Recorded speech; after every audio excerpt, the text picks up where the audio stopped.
Hello, I'm Chief Kim Jacobs, and I'm going to share some information that we've been able to gather regarding the incident that happened at 37 West Broad Street on Friday, July 7th. That day at 2:59 p.m., Columbus Fire Emergency Medical Squad personnel responded to a call concerning someone reporting a person with chest pains.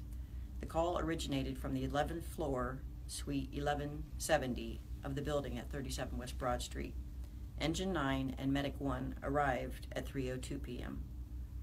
Per Columbus Fire personnel, upon arrival, the EMS personnel were met by protesters, some of whom were in wheelchairs, who refused to let the medics use the front entrance and made them go to a different door into the building. Once inside the building, EMS personnel found the protesters blocking 3 of the 4 elevators on the first floor. Protesters advised the medics that they could use the 4th elevator that was sitting there. And the fire personnel advised them that that won't work because the other elevators have already been called to that floor. The firefighters did inform all of the protesters that they were responding to a medical emergency. They continued to block the elevators and then told CFD that they should go to the freight elevator. Medics went to the freight elevator, who found more protesters there. After pleading and multiple requests, they were finally able to board the freight elevator and go to the 11th floor. They went throughout the 11th floor. They went to Suite 1170. They were unable to find somebody that was complaining about chest pains at that point in time. And they talked to all the other tenants and people on that floor and were not able to find anybody that needed medical care. They stayed there, however, because they didn't think that they would be able to return back down into the area of the protest.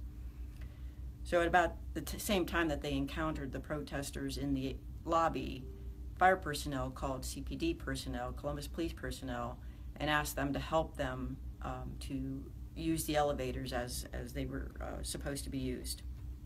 The initial officer that responded found all 4 of the elevators in the main lobby now blocked, as well as the freight elevator, and they could not find the EMS personnel right away. He was informed that the medics needed to use the freight elevator to bring the patient, if they found one, back down to the lobby. Other officers did respond and gave numerous verbal commands for the protesters to move out of the way in the case of the emergency. Officers then, unable to get them to voluntarily do so, helped move the protesters out of the lobby area, some who were in wheelchairs and some who were ambulatory. We are now presently reviewing and gathering video that we believe was taken at that situation.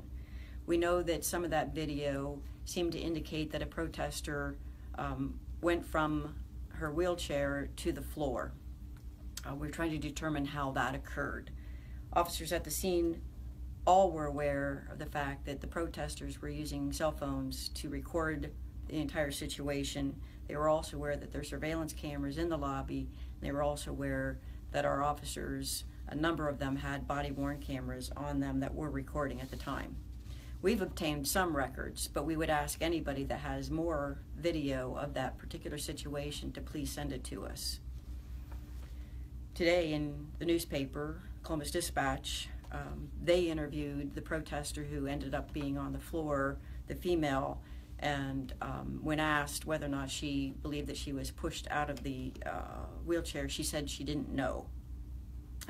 She went on to speculate that it was potentially the officer, but at this point in time, we would like to see any more video, and we're still waiting to see some video that we believe is out there.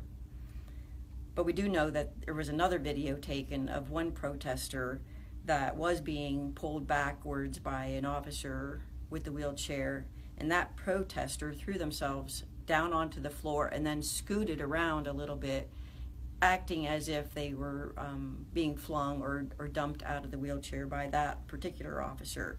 So we do have some evidence that that might have been a tactic being used by some of the protesters. Once the initial emergency situation was resolved and no patient was found, security personnel advised the protesters that they were allowed to no longer remain in the lobby. Officers then asked people to leave the lobby or be charged with criminal trespass. They used a minimal amount of force to remove those that were able to walk and they assisted those that were not ambulatory out the doors. After repeated warnings, 15 people chose not to leave. After 3 different warnings, they all agreed that they were going to be arrested and understood that. A 16th person was also arrested after she remained at the scene blocking medics. All of the arrestees were from out of state, New York State and Pennsylvania. Their charges were criminal trespass and misconduct at an emergency. All of the arrestees were transported to a nearby substation for paperwork to be completed. Some were taken by CODA wheelchair accessible bus, and others were taken in Columbus Police transport vehicles. The arrestees were constantly monitored. We have backseat cameras in all of our transport vehicles. We provided water to them, restroom breaks, and one was treated by CFD for a medical condition. So at this point in time, we're still gathering information, but if there is more video out there, we would like you to send it to us. Our Internal Affairs Bureau is the place to send it, and the email address for that is iabdesksgt@columbuspolice.org. So that's iabdesksgt@columbuspolice.org. As we gather more information, we'll continue to look at all the evidence. Everything that is out there will be considered in determining whether or not our officers behaved according to our rules, our policies, and our core values. Any evidence or information that is related to this incident can be shared with us at Internal Affairs as well by phone. And that's area code 614-645-4880. As we get more pertinent information, we will update our community. Thank you very much.